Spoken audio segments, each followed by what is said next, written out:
আলহামদুলিল্লাহ, আমরা এই যে সেই আরাফাত ময়দানে আসছি। এই যে সেই মিনা, পাথর উপরে যে ছোট্ট মিনা দেখা যায়, ওখানে উঠতে দিচ্ছে না এখন।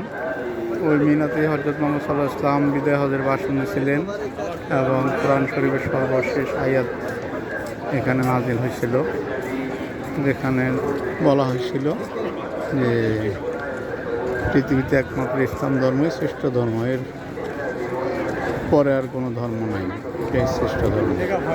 এই সেই আরাফাত ময়দান। এই যে অসংখ্য হাজি, কোটি কোটি হাজি এখানে আসে।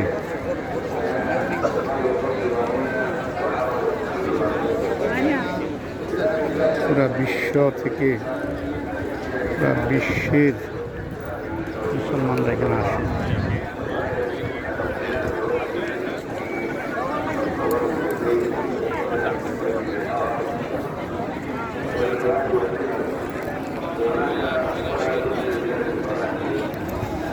যে আমি সহ আমাদের গ্রুপ